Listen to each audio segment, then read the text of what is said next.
All right, we're streaming live, Dallas Box Lacrosse League, streaming live on YouTube. Currently, we've got a 3-on-3 game. The Lone Stars versus the Team Kong. Kong as in Lax Kong, the popular lacrosse store here in Texas. Playing 3-on-3 due to some light numbers on the side of the Lone Stars. Oh, way to get to the inside. Oh, there's a nice fake and finish. Score's now 2-1. Team Laxkong is still in the lead.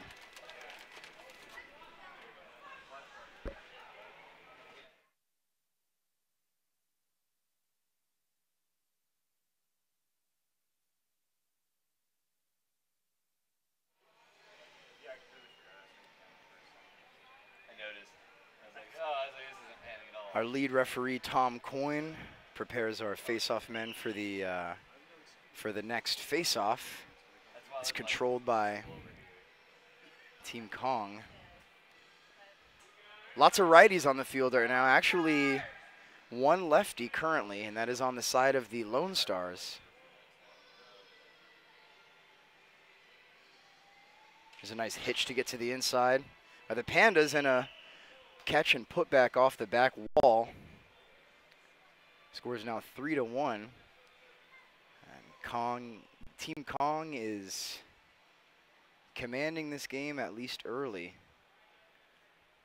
Team Lone Star has substantially less players on their sideline. Surely that will become a factor at some point. I think right now the game is a little bit too early to call.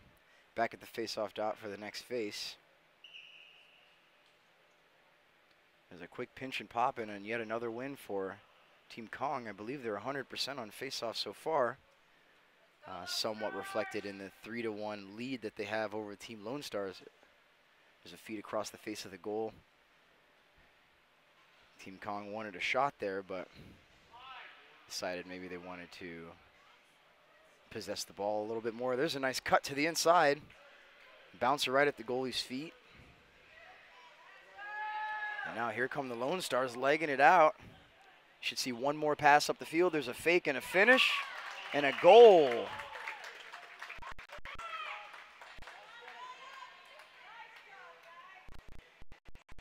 Very well executed fast break there by the Lone Stars, tightening this game up to a 1-goal deficit. 3-2 now our score. 3:07 and counting left to go in the first quarter. Or first period, whatever your preferred verbiage. Back to the face-off dot we go. Lead official again is Tom Coyne, wearing his favorite orange shirt that we have all come to know and love. It's become a bit of a trademark. There's Tom Coyne admonishing Team Kong for having their leg over the wall as they're sitting on top of it so they can sub quicker. That, of course, is not allowed in the National Lacrosse League, and for all intents and purposes, those are the rules that we're using here today. There's a feed that goes awry off the board, and Team Kong comes away with it in a fast break. There's a fake and a toe drag to the middle of the field. There's an egg roll pass there, or underhanded flip pass, however you prefer to call it. The Pandas chase it down, and there's a behind-the-back pass to a righty shooter. There's a toe drag, a fake high, and a finish low, and there's not a whole lot you can do about that if you're standing there in cage. It's a nice move that's very well executed. And Team Laxkong now up 4-2, 1:45 left to go in this first period.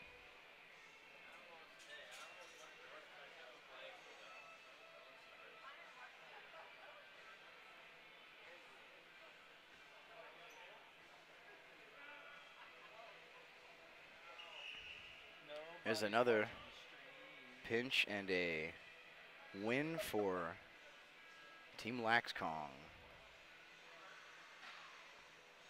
Take a big step to your left. Oh, there it is. Oh, there it is. Oh, I'll catch you in a second. to you at the minute mark for intermissions. That's awesome. I'm glad that works. There's a right-handed shot, sweeping down right-handed. That's a turnover because it hits the net above the glass, behind the net. Or behind the goal, rather. The Lone Stars take control here. 40 seconds left to go in the first period as they move to get underneath. Sweeping across the face of the goal and putting that in near side with your right hand. Definitely not an easy move to make. Now less than 30 seconds left to go in the first period. The Lone Stars inch back within one. This is becoming a bit of a shootout. Back and forth we go. I do not believe this Laxkong team has led by more than two for yet in this first period. We'll have the next face-off, and that'll probably be it. We got 5 seconds left. And our lead official, Tom Coyne, is going to call it. Here we are at the end of one period. Our score is Team Laxkong 4, Dallas Lone Stars 3.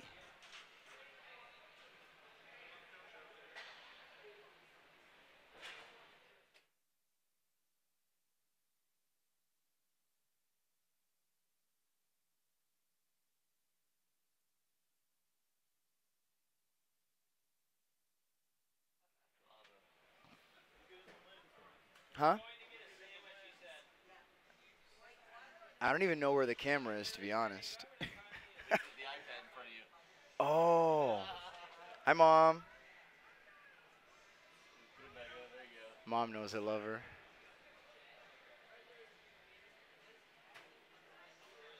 We have a minute with Josh right now. Minute with Josh. This is gonna be a fan favorite very soon once people start watching this live stream.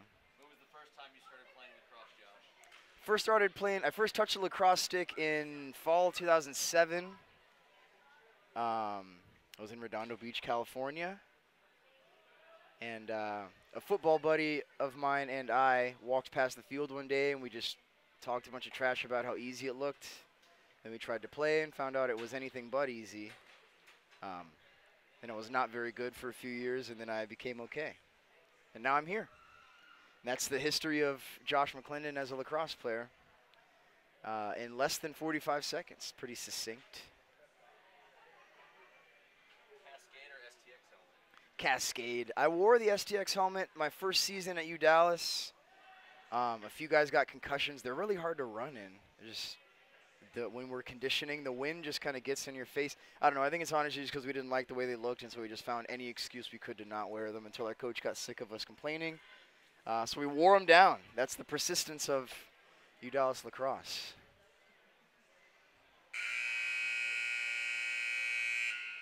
All right. We're back here to start the second period. Team Laxkong has a 1-goal lead over the Lone Stars. Jet the ref. Jet the ref, everybody. World famous Jet the Ref, showing his prowess. Team Lone Stars is going to need one player down on the north side of the field. In any event, that is a pinch and pop. And another win for the Team Laxkong. So though they're near 100%, if not at 100% at the face-off dot, Team Laxkong still can only claim a 1-goal lead over the Lone Stars. Those face-off percentages, not as big of a factor in the indoor game as they are outdoors. Quite frankly, because there are more shots and more offensive opportunities. That is going to be an 8-second call on Team Lone Stars. For those of you not familiar with the box lacrosse rules, you have 8 seconds to advance the ball up past the midfield line once your goalie claims possession. There's another toe drag. The Team Laxkong is making that a go-to move, toe dragging, holding the ball with holding the stick by the butt end with their left hand, and then coming back to their right. There's just a Superman move dunk from behind. 5 to 3 score. Let's see if Team Laxkong can, for the first time in this game so far, stretch their lead to more than 2 goals, or if the Lone Stars can come back and keep it within 2 goals. There's another face-off win from Team Laxkong, and coming away with it is the Lone Stars. Here's a fast break here. Team Lone Stars, one lefty, breaking down the field left-handed. There's a left-handed shot, and that goes out of bounds. A lucky fan's going to go home with the game ball.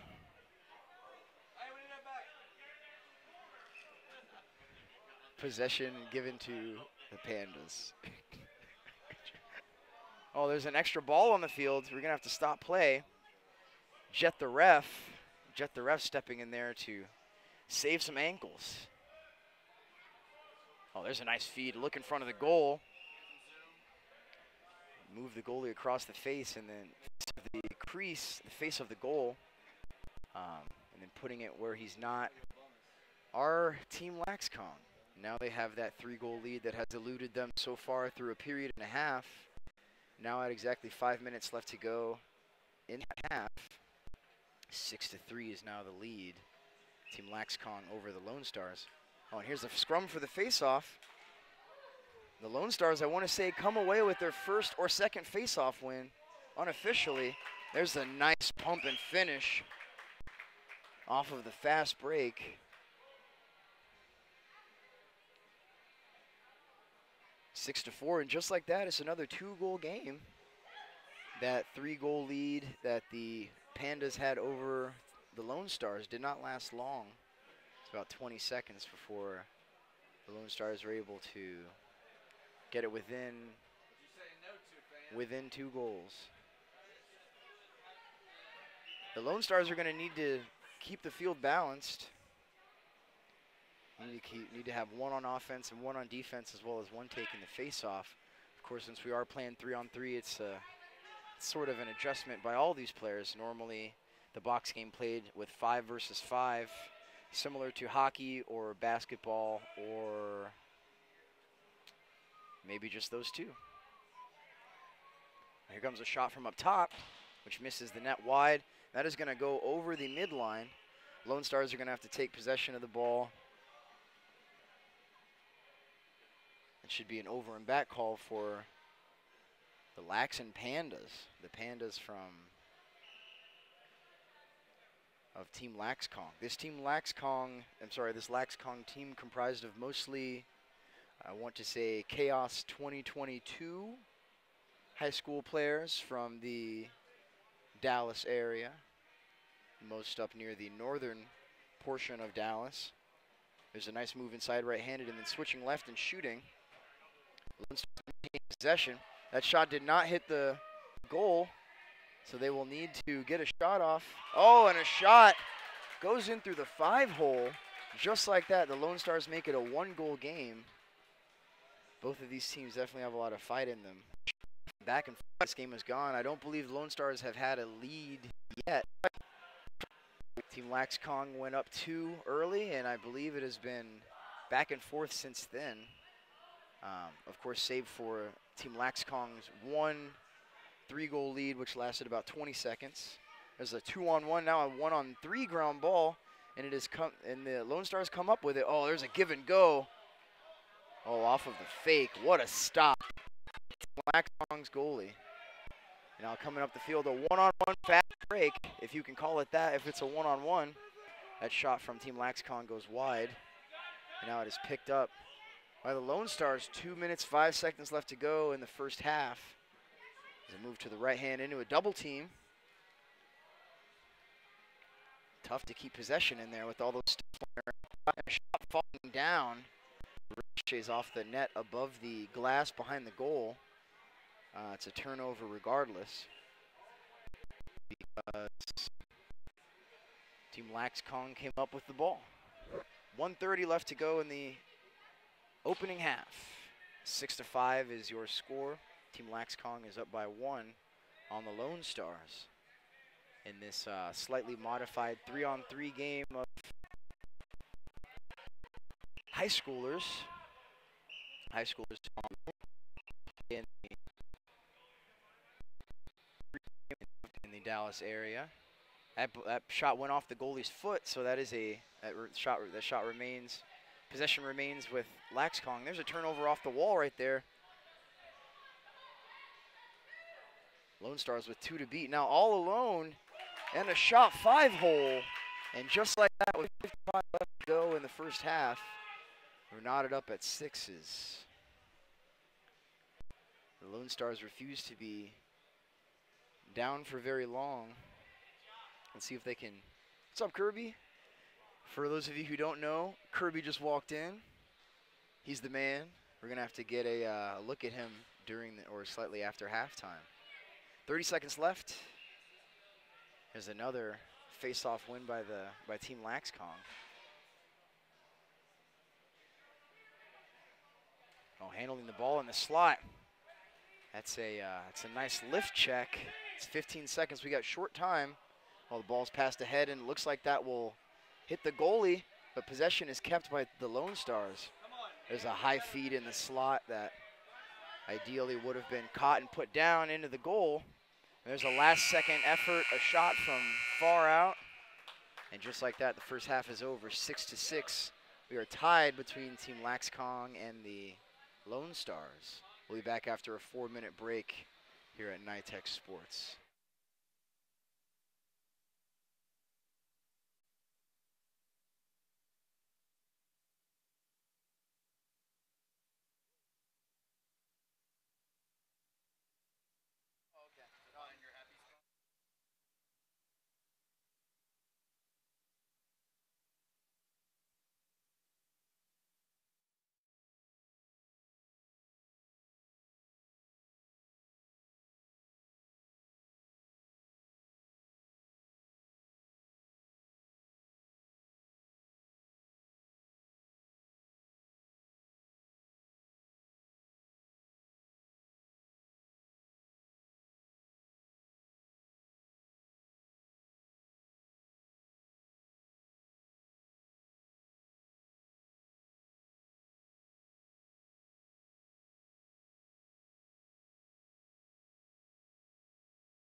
Good on my feet.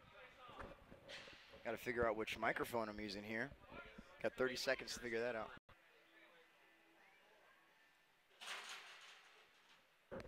Lone Stars, you need one over here. Hey, try, yeah, the Lone Stars need one over here. No, they have 2 over there and 1 down here. They've been doing that for like most of the game. Oh, just whatever? Oh, whatever. All right, here we are. We're back. Start of the second half. Again, between the Team Laxkong in the white and black with the pandas on their jerseys, facing off against Team Lone Stars, of course, with the Lone Stars on the front of their jerseys.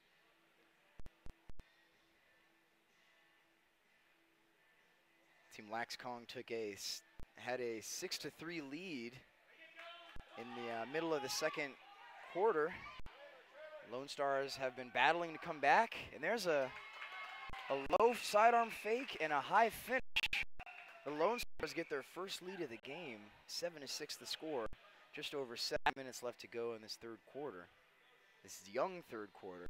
We're playing 8-minute periods, partially due to the 3-on-3 numbers of players we have on each team, and partially due to the number of games we have today.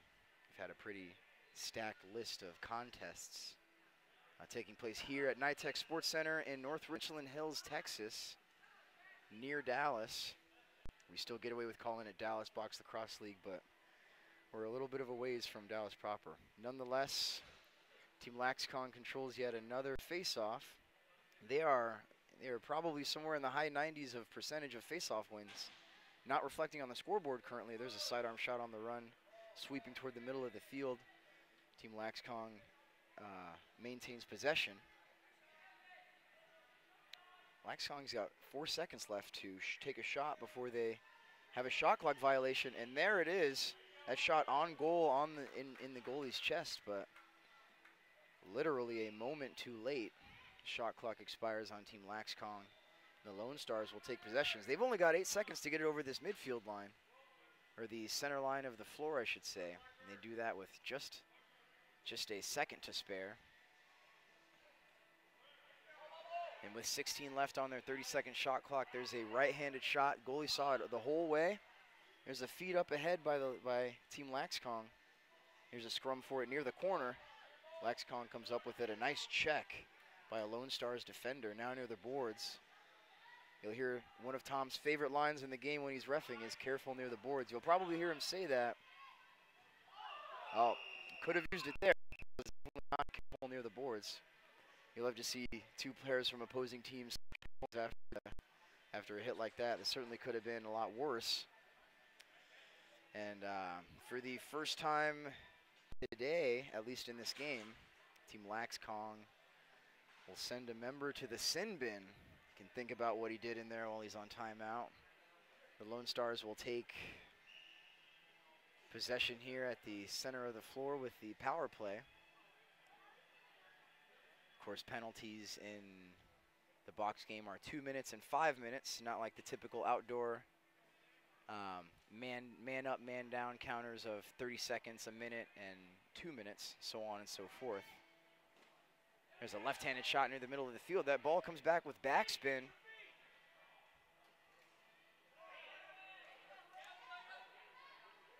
It's one tip for all the players who might be watching at home. When the ball hits a goalie or hits the goal, or it's a player for that matter off of a shot, and more than likely is going to come back with some backspin. And is going to hit the ground and skip toward the net. Hopefully a useful tip for our viewers out there. Team Laxkong is still man down for another minute. See if they'll be able to kill this penalty. 12 seconds left on their shot clock, so they do need to get a shot off. Oh, there's a diving Superman shot. Oh, it hits the crossbar and comes out. I don't know how much the Lone Stars goalie had, but in any event, Lone Stars have a fast break, and they put it home. This time a left-handed goal. That might be the first left-handed goal the Lone Stars have scored so far today. Now the score is 8-6. Lone Stars now up by 2 on Team Laxkong, who has had a lead for the majority of the first half.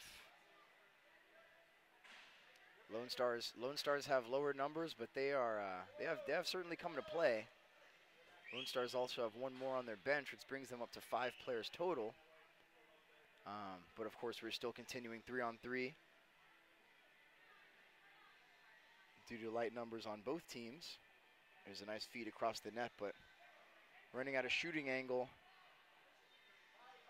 is Team Laxcom. Now fighting near the corner. Man, these Lone Stars defenders are laying the lumber. There's a nice feed and what would have been a nice one-time finish. By the way, we are back even, ladies and gentlemen, back to 3-on-3. Lone Stars now advance the ball up the floor into their offensive zone. 12 seconds left on their shot clock and 2:30 left on the game clock, at least for the third quarter. There's a low shot to the 5-hole by the Lone Stars. Goalie saw it the whole way, and the Pandas are coming back. Let's see if they can put one in here. 2 minutes, just over 2 minutes left to go in the third quarter. There's a shot right into the body of the Lone Stars goalkeeper, and there's a long outlet pass, easily handled.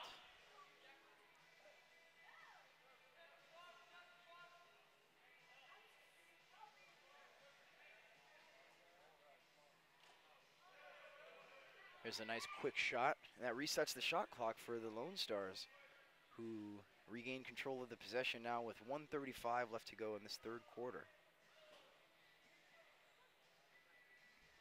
There's another shot on the run. The rebound is caught. Oh, and a feed to the slot off the rebound. Lone Stars teammates not on the same page there. That is a hit to the back of the neck or to the top of the head. While that Lone Star player is down. The Pandas with their second player this quarter to the sin bin for 2 minutes. Now 1 minute even remaining in this third period. We'll see if the Lone Stars will try to kill it and get a late shot. Clearly not. There's a bounce shot after gaining the middle of the field by the Lone Stars, and again the Pandas goalie saw it the whole way. Team Laxcon now advancing it up the floor.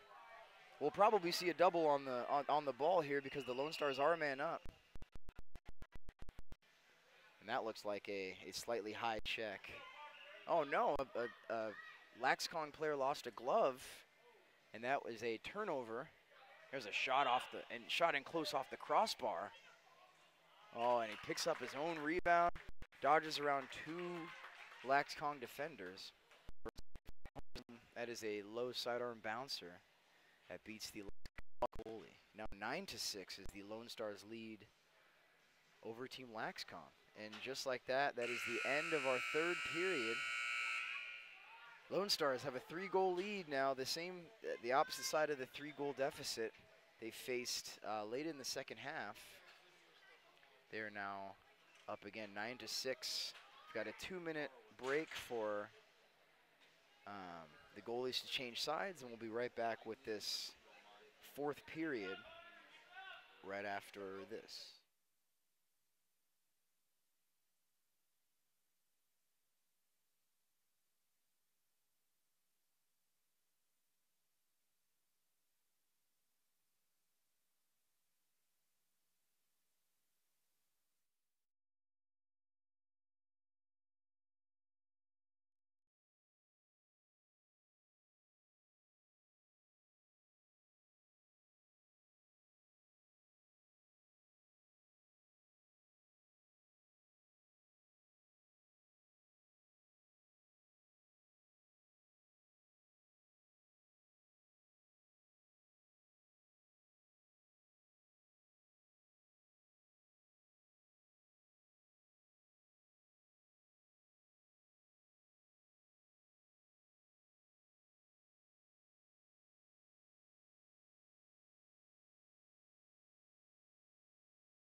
All right, and we're back just seconds before this. We won't have much to say about it. I'm sure they don't mind at all. Oh, there's a nice possession there and a shot, right-handed shot off the pipe that will reset the shot clock for Team Laxcon. Oh, now a great split dodge to the middle of the field. There's a low sidearm shot off the back wall that did not hit the cage. Oh, now a nice feed through. And just like that, Team Laxcon has 10 seconds left to take a shot. There's a low sidearm shot that goes wide of the net to the goalie's left. Possession will now be given to, or be awarded rather, to the Lone Stars. Just a minute into this fourth period, still a 3-goal lead held by the Lone Stars over Team Laxcon. Let's see if they can put another one in here. Maybe they'll decide to be patient, just work some offense. It is pretty early in the in the fourth period, so it's not quite late enough to sit on the ball. There's a nice double team by the Laxcon defense. Now a scrum near the center of the floor. You heard a fan wisely shout to the players on the field. 10 seconds left on that shot clock. That shot did not hit cage. However, that one did. A nice kick save by the Team Laxcon goalie with just 1 moment left on the shot clock. And now an even break up the floor by Team Laxcon. There's a face dodge into the middle of into the slot. Up into the boards, here it comes. Oh, just avoided that. That was a pretty dicey push. Oh, there's one more. Is that one more pass? We've seen a lot of that this game. Both teams have been moving the ball pretty well. There's a nice wrap check by a Laxcon defender. Oh, these goalies have a lot of padding on, but even still, a shot to the chest like that can't hurt. Can't feel too good. Now Laxcon coming upfield, trying to earn the middle of the field, middle of the floor rather. There's a nice sidearm shot that goes low. Oh, and 2 consecutive saves by the Lone Stars goalie. Now coming off the glass. Lone Stars have no one to beat. Oh, and an excellent substitution by Team Laxcon, getting 2 guys into the hole there to prevent that fast break opportunity. Now there's a high shot that hits the crossbar. That will reset the shot clock. However, the Lone Stars cannot chase it down. That shot did go off of the goal post, so that is not an over and back call. To be over and back, the ball would have had to last touch a Lone Stars player and then go back into their defensive zone. There's a roll to the right hand and a bounce shot overhand from fairly far out, further out than the typical box shot is taken. I guess typical is somewhat typical, rather. Anyway, there is a shot through a check.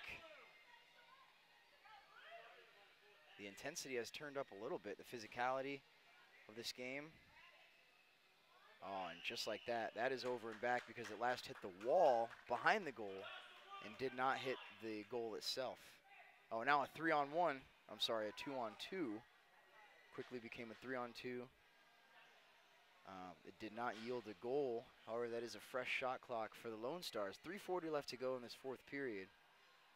And the Lone Stars are trying to run away with this one. Team Laxcon, of course, not going down without a fight. Now they are on the wrong side of a 3-goal deficit, similar to the 3-goal lead they held over the Lone Stars near the end of the second half. The tide has turned in this game, and face-offs, as I alluded to earlier, not as big of a thing in the indoor game. You see. You all can't see because we don't have the stats on the screen, but Team Laxcon has controlled the vast majority of the face-offs in this contest, but it is not reflected on the scoreboard. Oh, and a nice one-handed interception by a Laxcon defender. There's a fake pass upfield and a shovel shot that goes, I believe that goes off the goalie's left foot. maybe his left elbow. There's a scoop upfield. Oh no. The Lone Stars with no one to beat. Take to a high shot to the upper left corner just by the LaxCon goalie's left elbow.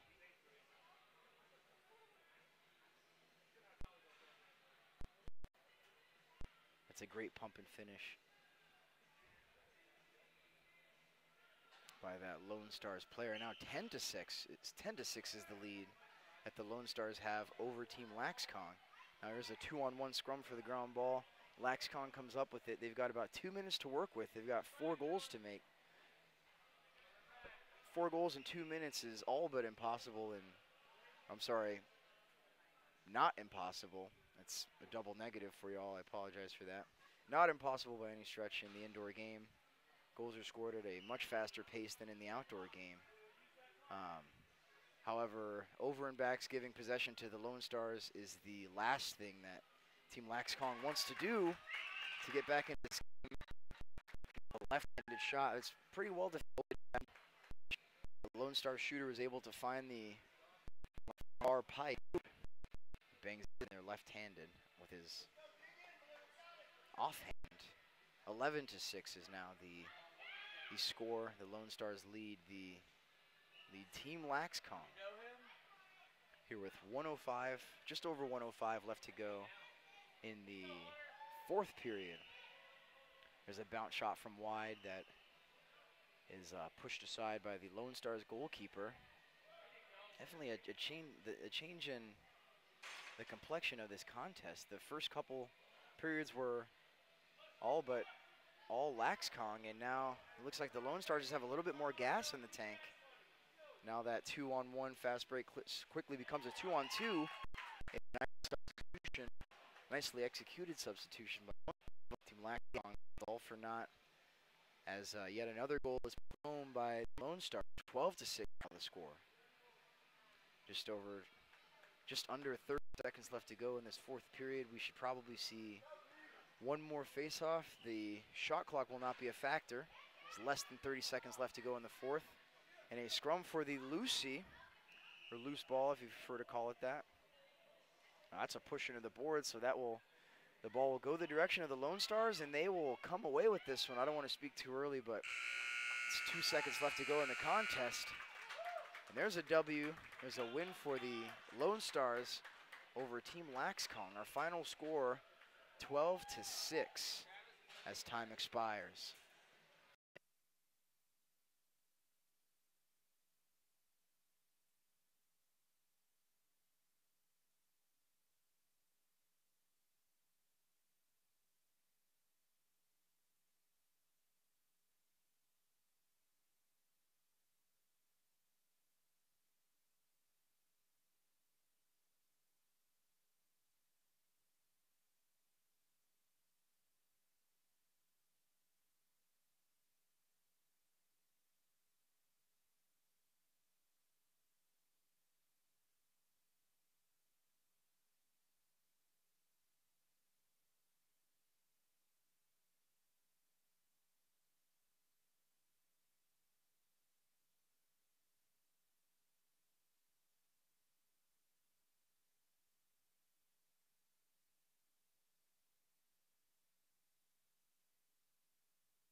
Hello, Lacrosse friends. Welcome back to the Duel in Dallas. It is the ultimate game of the day. I'm Steven Stamp, joined by Josh. McClendon. Insert name here, McLennan. Yes. McClendon, yeah. McClendon, there you go. It's a soft D in there. Soft D, but an important D. Absolutely. And the arrows come up with it. This is a huge game tonight because the winner of this game has the inside track on a spot in the championship final, most likely against the St. Louis Centurions. And that shot off the leg of defender Matt Young and up into the ceiling. A little moon ball. And yeah, the arrows throw it away. Interestingly, Tom Coyne, the referee here, likes to roll the ball to the players. I don't know why. I mean, it's a Canadian thing. You toss it up to him, right? But he's all about the roll. Make him do a little work for their ball. Yeah. Tom's just on a roll. Sometimes he's just arrows come up with that loose ball off the hard check. Oilers knock him down the hard forecheck. Oh. That is Tyler Gamble, who just got here, had to work for the earlier game, but is here for tonight. And there's the long outlet pass. Farmer coming in on Tunstall. Nice save, Tunstall. Travis has been working all day long. He's been streaming, he's been playing, he's been doing all kinds of stuff. Nick Coyne as well. So those two are a little tuckered. We'll see how they perform tonight. That was a great play by, it was a great save by Travis Tunstall. Just, you know, he stepped to that far side pipe because the shooter opened him up with that fake, but he was just able to get that leg on it and keep it a 0-0 tie. That first shot, always nice to turn aside and get a feel for it. Running around behind the net. That is, going to have to check. We have actually an addition. Oh, there's the first goal of the day. We have actually an addition. We do have an extra. I swear I just wrote him on here because I just went down and checked. And we do have an extra. Oh, it's Cale Dow is the other number 8 because Nick Coyne, the captain, were an 8. And that was Cale Dow.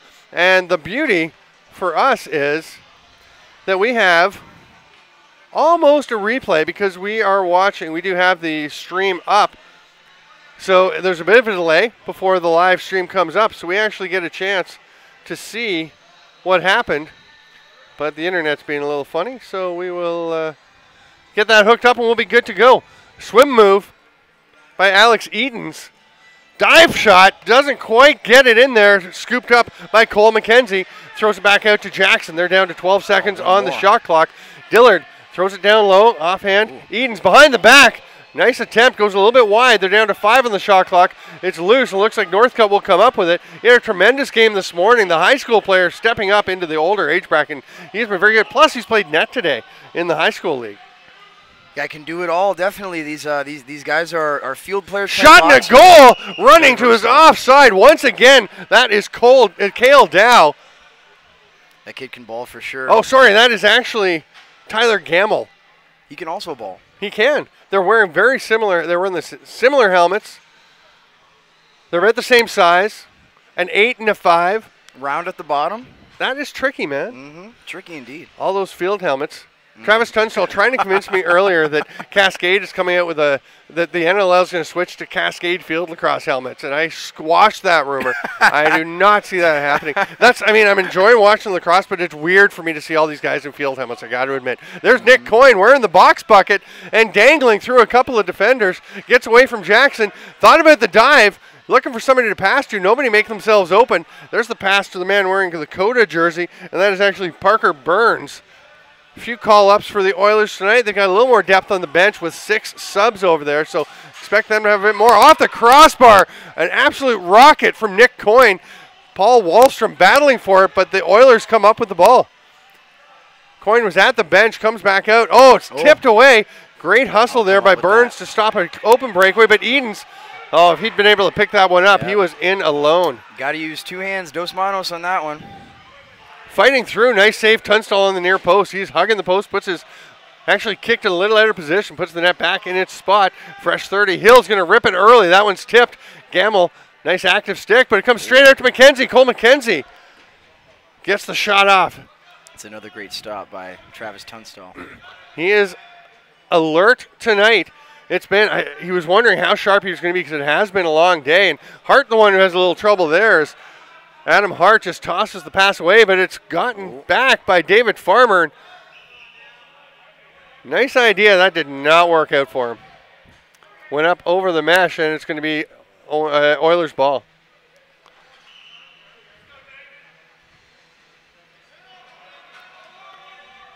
Some wheels there for Cale Dow. Yeah, we're going to be calling Cale Dow's name quite a few times today. He normally averages a few goals a game here in DBLL. He can definitely ball. He's got instincts, and he knows where to be, and he knows how to finish. Obviously, he's getting after it on the forecheck.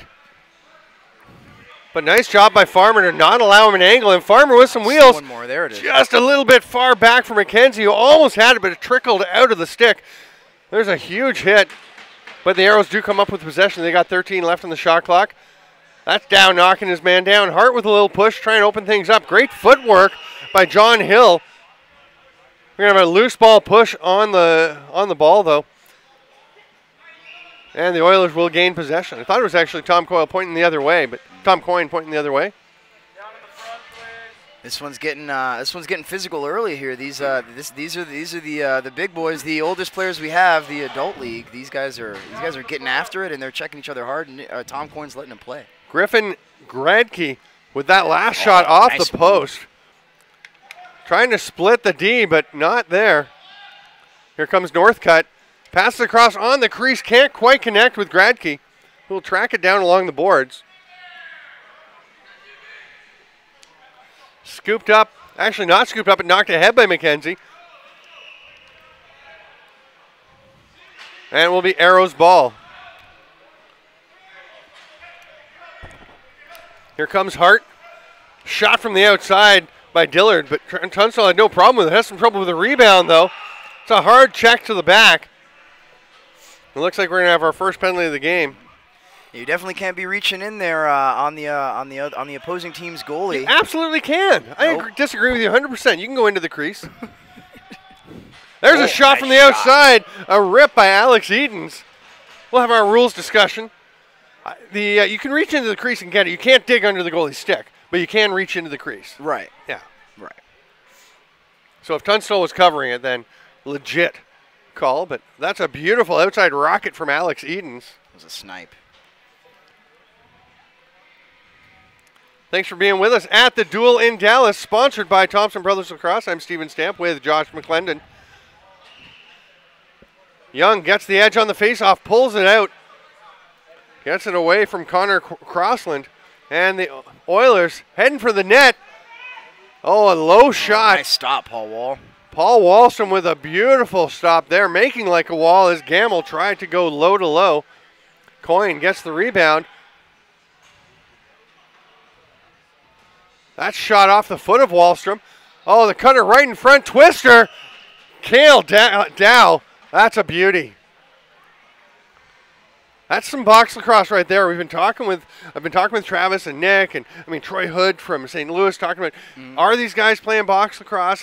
You can put people inside. Doesn't mean it's box lacrosse necessarily, but that right there is a box lacrosse play. Yeah, some shots come off the a lot of shots come off the goalie, some come off the backboards, but just catching that rebound and putting it home, finishing in tight is a must-have skill to succeed in this game indoors. Crossland thought he had it, but it got away. Behind the back pass, Dow can't quite handle it. Still loose. Now Dow gets it back. He's going to slow things down. Takes a look. He's got 18 on the shot clock to work with. Wait until his cohort is out there. Switches hands, throws the pass across. Northcutt carrying in one hand. Short time has Dillard on him. Yeah, down to two. He's got to get one off. Tries the one-hand whip. Doesn't get it there. It'll be Arrows possession.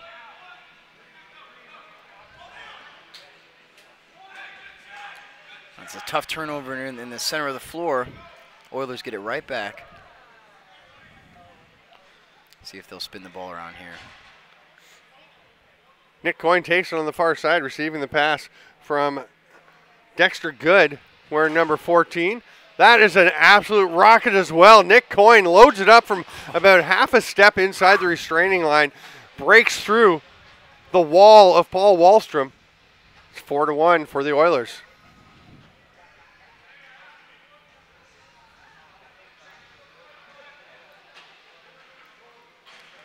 Looks like that'll just about do it for the first period. exclamation point of an ending for the Oilers. Yeah, 4-1. We'll take a quick break, but actually, well, let's do a little analysis here. I got you here, Josh McClendon. What do you think of the way the first period went?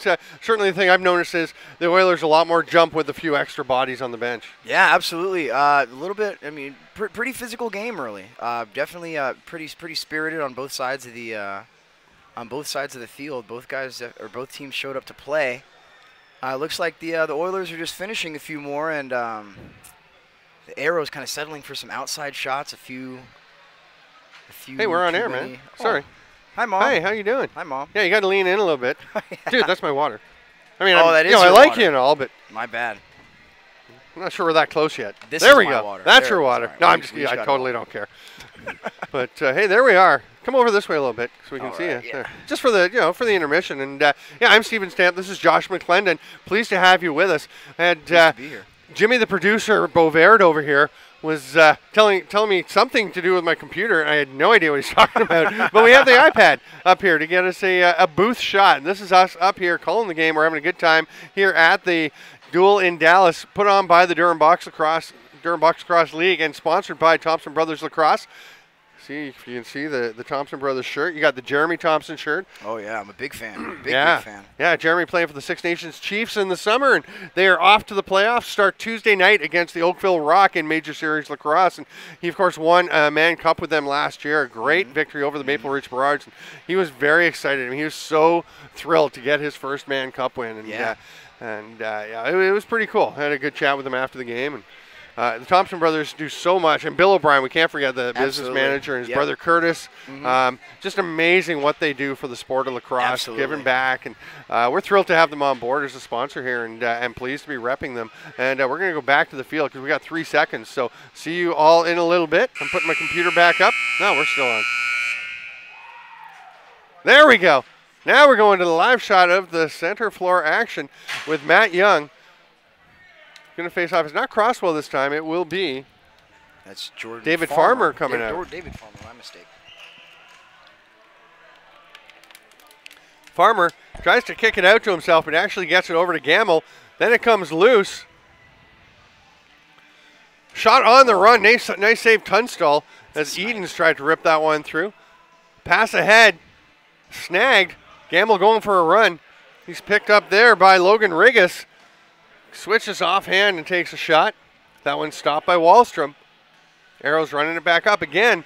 Most likely a spot in the championship game on the line in this contest tonight. Farmer gets it behind the net. That shot is blocked. Nice job by Nick Coyne. He's playing both ends of the floor here. Oh, Travis Tunstall throwing it deep. Long pass. Let's see if Dexter Trying to can get throw it this to one. Dexter Good, but he can't get there. A little help from Paul Wallstrom, who I thought he was looking like he might have pulled something. No, he's back in his net, no problem.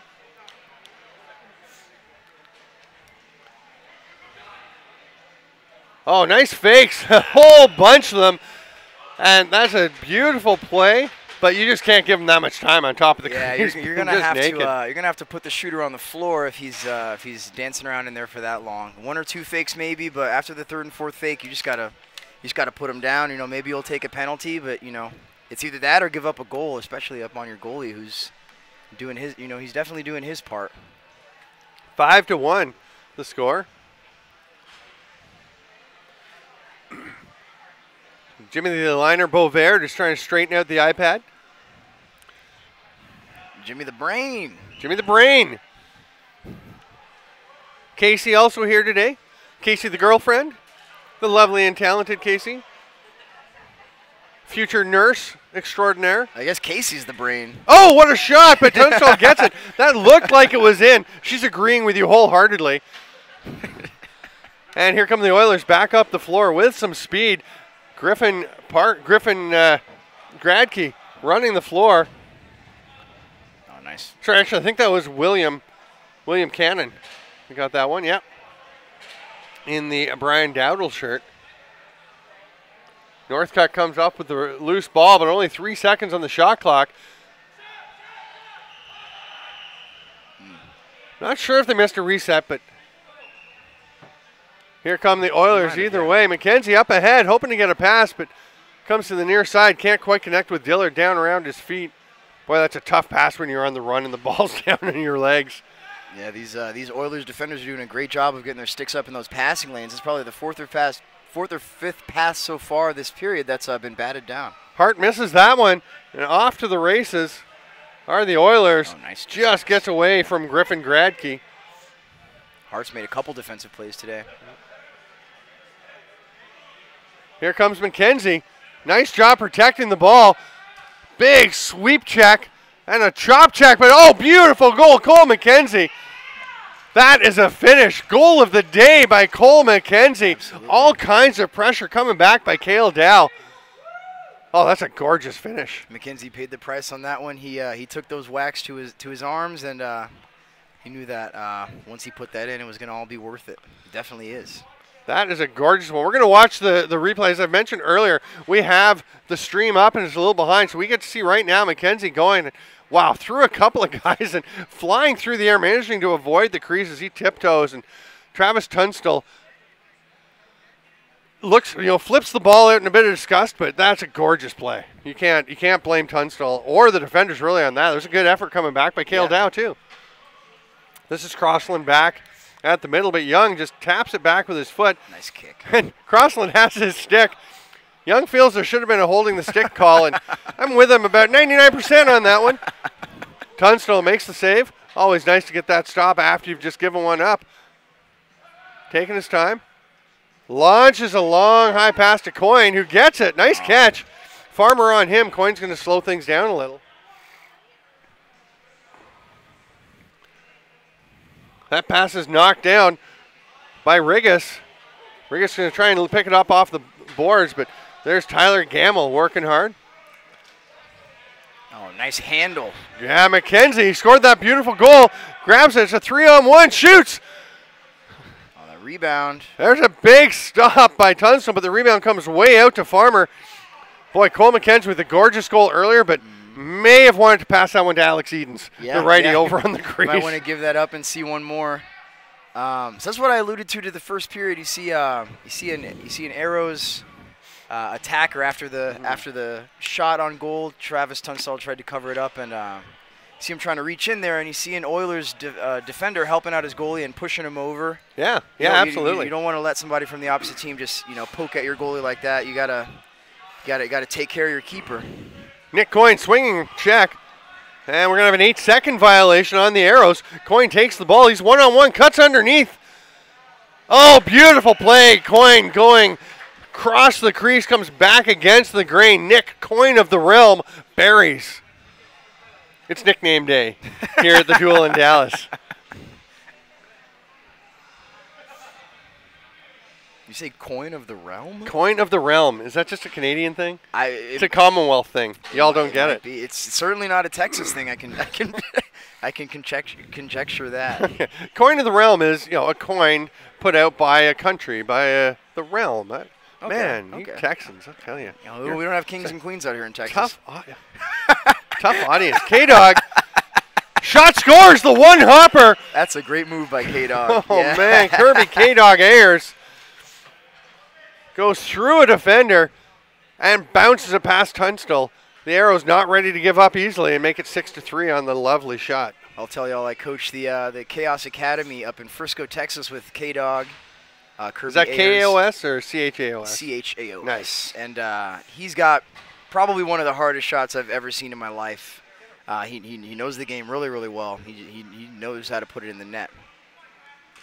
Face off, another win by the Arrows. They have a lot of pressure on.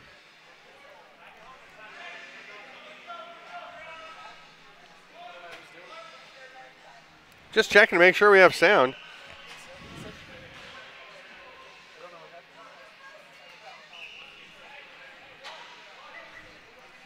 Jimmy the Curious is wondering if we have any volume now. I love that There's one. a sweep shot by Andrew Dillard. I think we're good. I can hear us. Yeah, I can hear us. So I think we're good. Oh, a hard shot that time by Hart, but it's way over the net. That's going to be an over and back. Unless it touched somebody from the Oilers. It did not. The ball is rolled up, and Cale Dow will start with possession.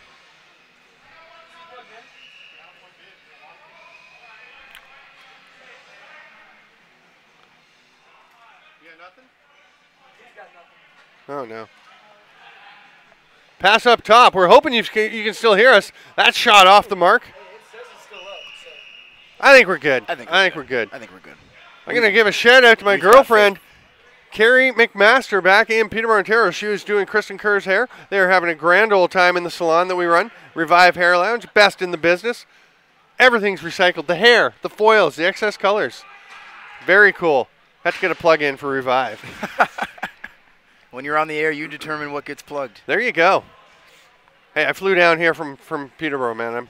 From Toronto. I drove to Toronto and flew from there. I feel I can throw one in for Revive. Yeah, you can plug what you please, man. There you go. John Hill up at the top. That one pulls by the K-Dogs, go over and back. I'll tell you one thing, the Oilers, we've had a couple times, 2 times in the last couple minutes where somebody's taking a shot, it's bounding off the boards, and nobody is chasing down. Nobody's running to the bench to get someone off so they can get the quick restart and get some pressure. It's something Nick Coyne may need to talk to the gang about at halftime. The captain, Nick Coyne, he's the number 8 with the camouflage shorts. Cale Dow, the number 8 with the black shorts. Here is William Cannon. He's going to try a bouncer. That doesn't get through. Hits somebody in front. Outlet pass, and Cannon bangs McKenzie, who drops the ball, just picks it back up. Actually, he leaves it there for Farmer. Farmer, on his own, shoots, misses again. Looks off McKenzie. That is karma. As McKenzie looked off his teammate Alex Edens earlier. And boy, the Arrows down by a few goals. They really could create some good chances if they're just looking a little bit more for the teammates on the crease. Yeah. It's that one more pass. Swim move down. Underhand tuck shot. Oh, the reverse just misses. He had Wallstrom absolutely beaten and just missed wide. Northcutt, the right arm push. Should have been maybe warding off. Doesn't get called much, though. Right. There's another attempt by Dow. Misses again. And he's a little disgusted with himself. You see Cale Dow. He wanted those.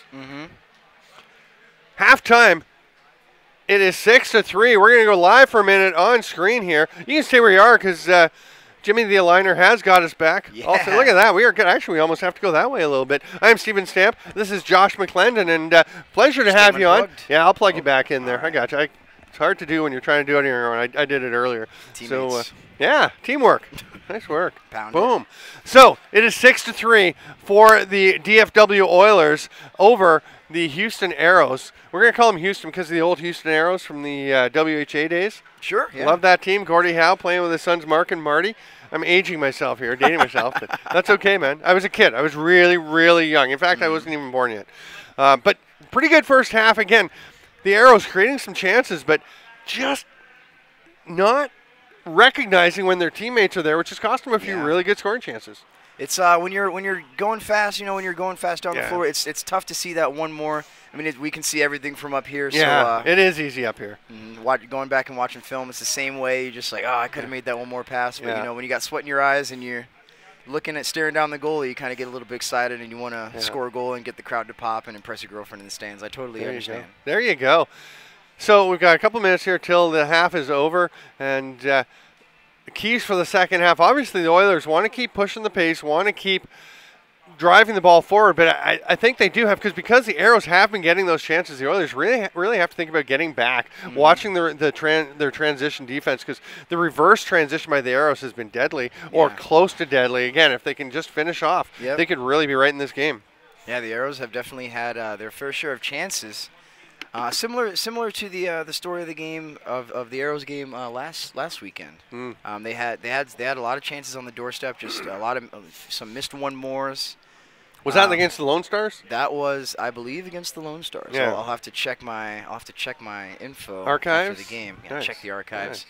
Nice. That game is also, you can also see that game if you go on YouTube and Dallas Box Lacrosse League. Subscribe, and you'll get all the updates when we're on live. All the games on live. It's really very cool that the games are on.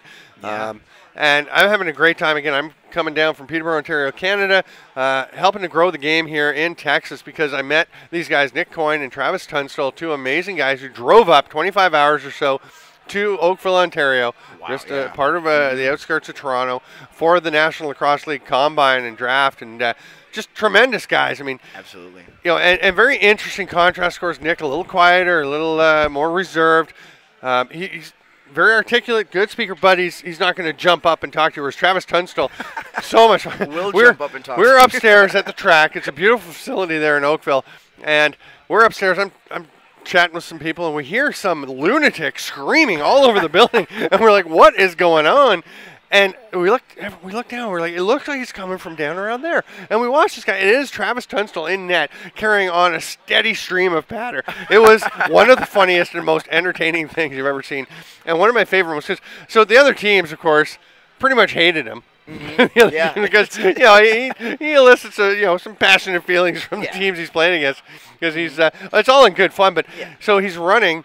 The goalies were changing on the fly. Mm-hmm. He's running from the net to the bench, to the bench to the net, goes running past the other team's bench, wipes out, slides about 10 feet, rolls, pops up, gives the safe sign, and the whole bench burst into laughter. And he just keeps running where he was going. One of my favorite moments of the Combine in 2016. I think Travis is easily one of the best characters of this league. He definitely brings an element of personality. Yes. And the thing about Travis Tunstall to me is, and I chirp him all the time. We have fun. I was teasing him about how badly they played earlier against St. Louis. And, give him a tough time. But he doesn't just play with passion. He's not just a funny guy. He puts a ton into this. He works his butt off. He's set up this whole system for us to stream. He's done all the work. He's up here producing between games. He's doing color. He's running around. He and Nick Coyne have put a ton of work into this. If you happen to be catching this, or if you know some friends, if you're watching this and you think you'd like to play, or you think that somebody who'd like to play, get them to get in touch. Go to the Dallas Box Lacrosse League on Facebook page. Get in touch with Nick and Travis. They would love to have you come out. This is as much fun as it looks like. Probably more fun than it looks on the stream. Far more fun than it looks. I participated last year last summer in Dallas Box Lacrosse, and it was a great time. I wanted to participate in this tournament, but tore my Achilles tendon about 12 weeks ago. So I'm just stepping out of the boot. Ooh. Might suit up next weekend. Who knows? It might just make my doctor a little upset. Yeah, I was going to say, that's a pretty quick recovery. Crossland wins the face-off back to his teammates. They run it up into the offensive zone. They're down to 15 on the shot clock as they do get the offense set up. Alex Edens, long pass to Farmer, gets away from us a little bit high. Picked up by Crossland, the face-off guy. McKenzie's behind the net, but Crossland's going to take a shot. That will miss and head up into the mesh. Arrows will go back on D. Nick Coyne looking for someone off the bench. There is William Cannon running up the floor. Picked up nicely, though. Smart defense by Andrew Dillard. And that, is the kind of thing you want to see, guys picking up the box game. Behind the back pass, all the way to the far side. Cannon looking to dodge to the middle. Oh, there's a quick shot, but that one was swallowed up by Wallstrom. Nice outlet pass to Edens. He is one-on-one, but another, way early off the bench. And that should be two for too many men. Tom Coyne's out there on his own ref in this one. We should get somebody else out helping him. Where's Sam Greenshirt? I think they went home. When you need him. I know, right? You need to get Hill, John Hill. Absolute laser, the sidearm shot. And you could tell, you could hear that Tunstall got some of that one. Yeah. He was saying in the first game, so many shots, he said, I got a piece of it. I got a little bit. And that's frustrating for a goalie when you almost have it. Absolutely. You get the bruise on your leg, and then you give up the goal. It's kind of like a double whammy. Have you worn those pads? Never. Not a lot of bruises. They protect you pretty well. But you get the bruise to your ego. Yeah. Which is the worse. Ego bruise. Yeah. Young rips that one out. But the Arrow's working hard to get it. Crossland's going to come up with the ball. Oh, no. Nice chop by Dow. And then Young just runs over Crossland. Now, that's a bit of a field move. That is a loose ball push and box across. But again, Tom Coyne out there on his own, trying to see from mid-floor. Doing a great job. A tremendous volunteer for this tournament. Jackson switches hands. Oh, and that does drive me nuts as a box guy to see. He's on the lefty side. He's got the ball in a lefty grip, and he switches to right to shoot on his offhand, which just takes away his shooting angle completely. Yeah, there's a lot of split dodging out here. It's not as a lot of these guys, as you can tell by the helmets, I'm sure, are primarily outdoor players. Switching hands is I guess, more an integral part of the outdoor game. Obviously, in the indoor game, you want to keep that stick in one hand. Coyne working McKenzie out Ready to shoot. wide. K-Dog driving in, puts the shoulder down. Dow trying to repel him. K-Dog steps, I thought, in the crease, but the shot goes wide. 7 on the shot clock as they get it back. Scooped up by Hart. They're down to 3. He's got to just let this one fly. He will. Off the post. Tight. And comes out to Gamble. That sounded like it broke the post. What a shot by Hart. And everyone kind of stops. I'm not sure what the confusion is. They just thought maybe it sounded so loud it must have been in. It was not in. It was definitely the post. What? No, it was after the shot clock. He released it before the shot clock, but it hit the post after the shot clock.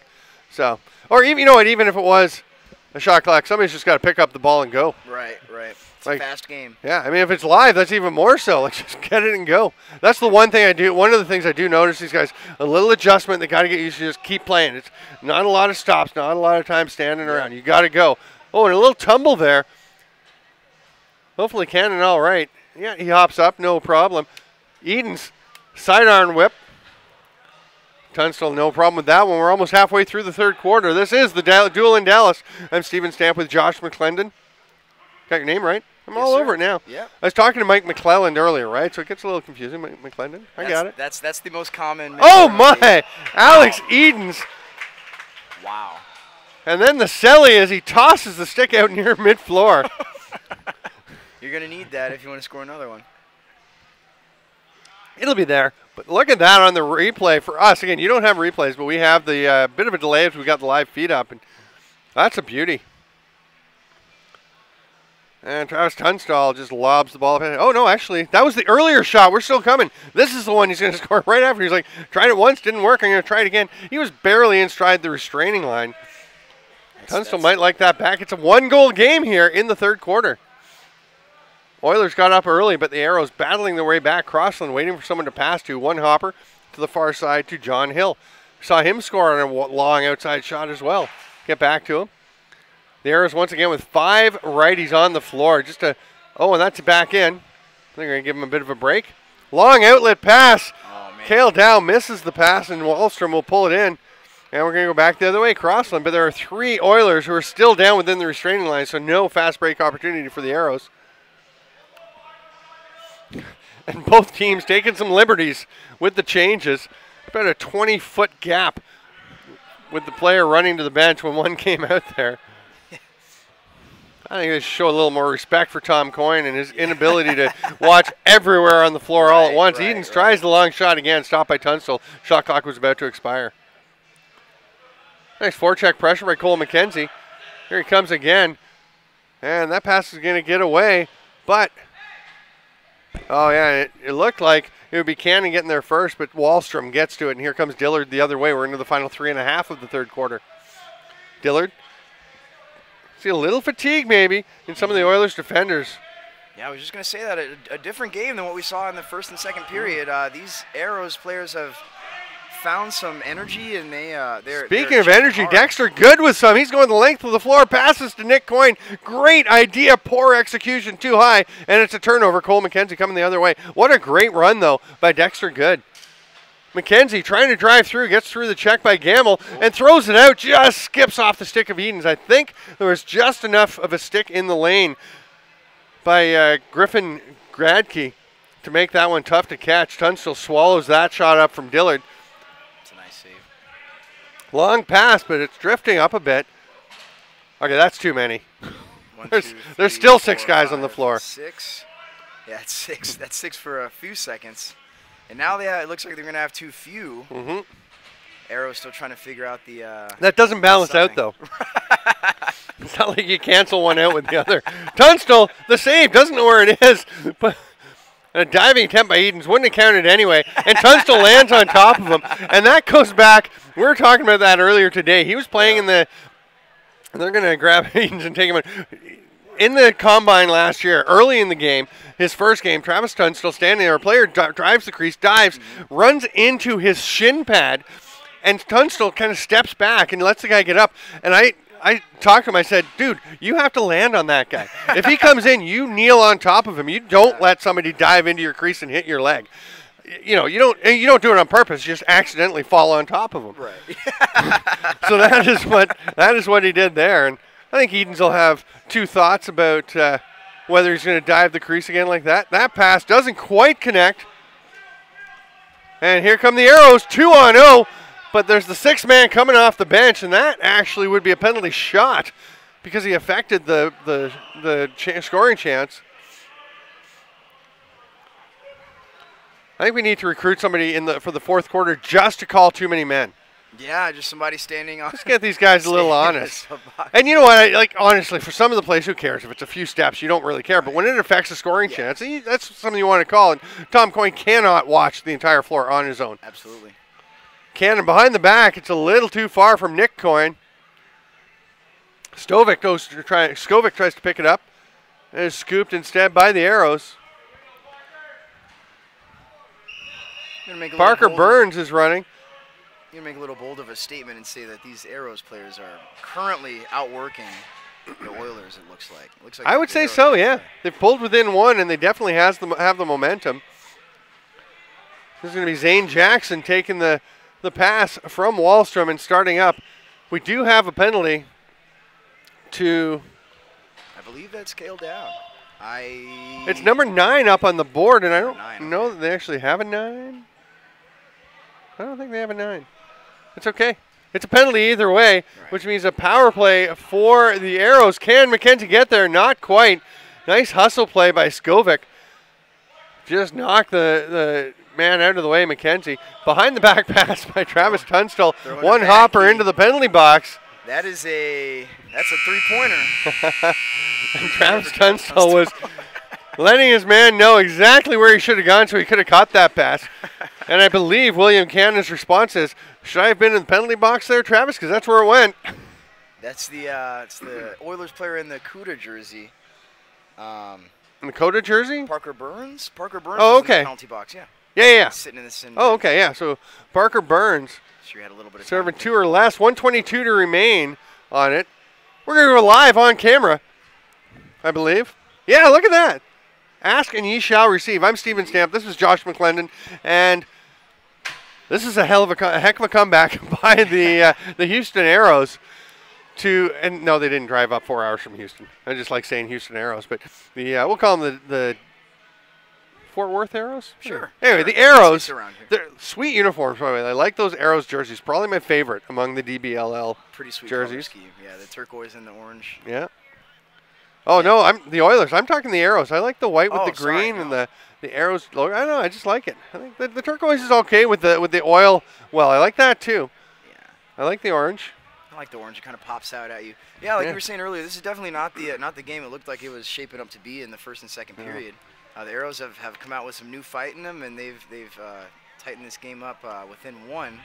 They're on the power play when we start the fourth period, so we'll see if they can put one in and knot it up at 6. Again, both these teams 0-1. The Lone Stars this morning, the Dallas Lone Stars scoring Shane Thomas in the final minute of play. Scored a goal to give them a 1-goal win over the Arrows. The Oilers were pretty much trounced by the St. Louis. Wow, how do I forget St. Louis's name? Centurions. Got away from me. So by the Centurions. So they're both 0-1. So whoever wins this will have a chance at 1-1 to play tomorrow. Now the Arrows still have to play St. Louis, which is a tough one for them. But for the Oilers, if they can win, they play the Dallas Lone Stars, and basically the winner of that will go to the championship game against the Centurions. And assuming the St. Louis beats the Arrows, which I think is likely, they are.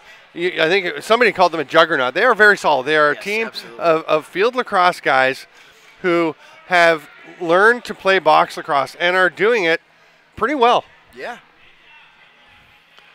Crossland Young lining it up again. We are ready to go. We are into the fourth quarter. This will be the final game of the night, but there's lots more tomorrow starting at 9 a.m. So make sure you catch us. That is 10 a.m. Eastern Time, 7 a.m. out on the West Coast. Shout out to all my friends back in San Diego on the West Coast. Nice.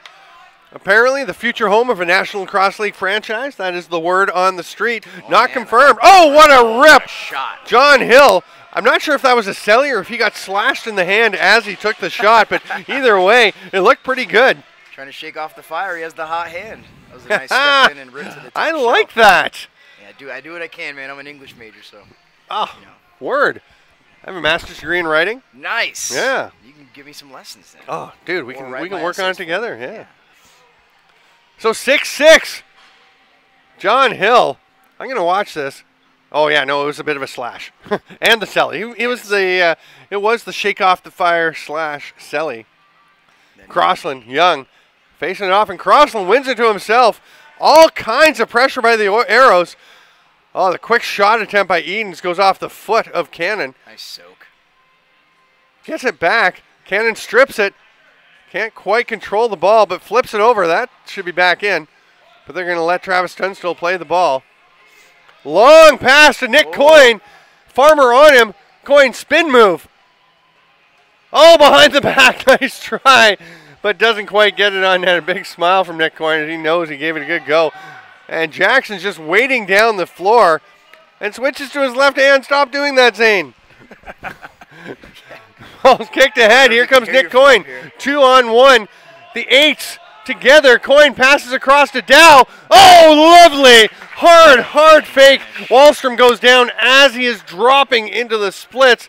Dow tucks it between the legs. 5-hole, and the Arrows cannot hold off the response by the Oilers. 7-6.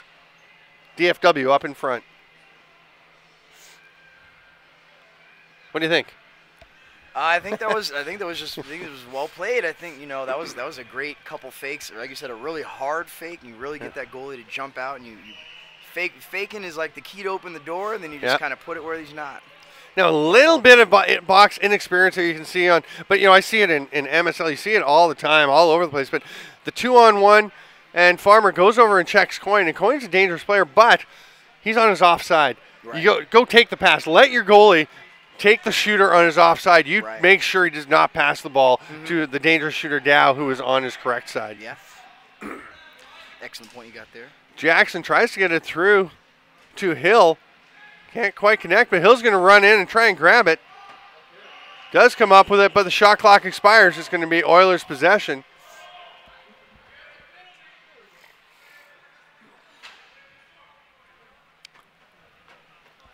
I'm not sure if Dexter Good is heading to the penalty box or if he is just walking along the boards. I think he's on his way. Can't tell. Nope. He is walking along the boards. Dig those socks though, matching the shirt he's wearing. Those are pretty nice. Dexter Good down to Cannon. Bullet of a pass. See if he'll release it. No. Up top, Coyne behind the net. Looking for someone to pass to. Or maybe the dive and dunk. Gets it to Good. Oh, just misses on the far side. Okay, by about 6 feet, but it was a good effort. Nick Coyne wants it. Gets the bounce pass. Lovely pass. Great slide, though, by Cole McKenzie. Playing well at both ends of the floor. Hard rip well wide from Cannon. And K-Dog, with pressure from Coyne, still gets the pass ahead. Almost went into the Arrows bench. There's a pass from McKenzie. Farmer is offside. Nice twister. Ties it up. Beautiful play. David Farmer. Patience. Knew he had lots of time. Got Tunstall moving and then tucked it over the shoulder. Man, that was an amazing fake. I'm going to go ahead and give K-Dog credit for that pass downfield. Oh, yeah. Maybe it bounced off the boards, but I'm going to say he planned that. I'm just going to assume that, and he can watch this and comment in the comments below after if we're wrong. I think he'll appreciate us giving credit for that one. You got to be good to be lucky and lucky to be good. He may have had a little bit of both because that was very close, not only to going into the bench, but also to hitting a player who wasn't aware, and he was actually kind of leaning over the side of the bench. They're going to try and get the lead, but Tunstall swallows that one up. The shot by Dillard. Tunstall, little sidearm pass to Cannon. Oh, sorry, that is up to Martin. That is Tony Martin. Gets it ahead. Here's a chance. Gammill stripped by Zane Jackson. Nice back check. And the pass ahead just skips away from Hart. Can he get it? No, but Edens does get it. He's trying to fight through the check. Does so. Protects the ball. Protects the stick behind the back. Beautiful goal.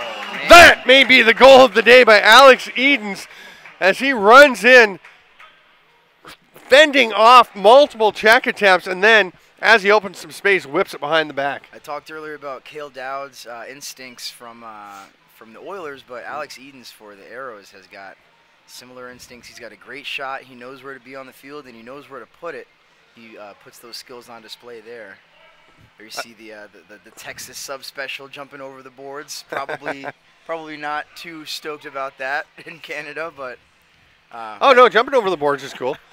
We're not so keen on the guys sitting on the boards with their legs dangling over the field. That's a little weird. Yeah, normally we don't do that. I think we just it's the end of the day. I think some of these guys are tired and sitting on the boards makes it a little easier. So we've seen the Arrows battling back all day long. Now, can the Oilers do the same? They are trailing for the first time. Coyne with the hard shot. That's well wide though. Farmer grabs it. Northcutt takes a bad angle, and Farmer is off to the races. That's 3-0. Oh my goodness. Shoots, scores!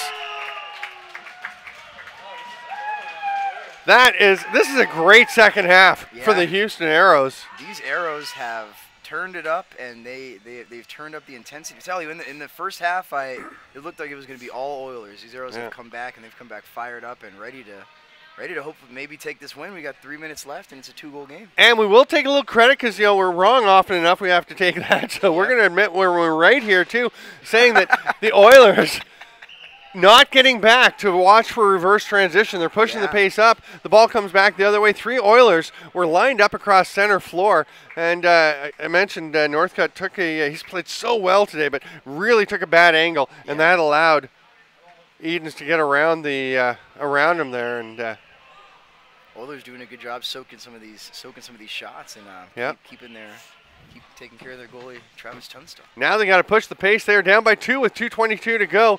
Do we see Tunstall go to the bench? Coyne comes with a hard check on Hart as he tries to get a shot off. That one goes up into the screen. Coyne running the floor. That is a guy who knows what to do when the play's about to be restarted, but they weren't quite ready for it. Now Cale Dow's going to get it to him. There's Coyne. Scores! Diving attempt. Tucks it back in. We may have the goal of the game of the day there. Yeah, it is one-upmanship. Yeah. Beautiful play. They're turning it up here in these last 2 minutes. This is a barn burner. I'm going to watch this one again. It all starts with the play in the defensive zone where he throws the pass off, and then again the smarts to get up the floor. Dow had a little trouble picking it up, but once he had the opportunity, he does get it to Coyne. We're going to watch this. It's just coming up for us on our replay. Dives, goes back against the grain. That is gorgeous. That is Miles Thompson-esque. Actually, probably more Lyle Thompson-esque. Thompson Brothers, our sponsor today at the Duel in Dallas. Thank you so much to them. And behind the back, going to the well again is Edens, but a little over the post, over the crossbar, just a couple inches. That's over and back. Tom Coyne is right on it. Yep.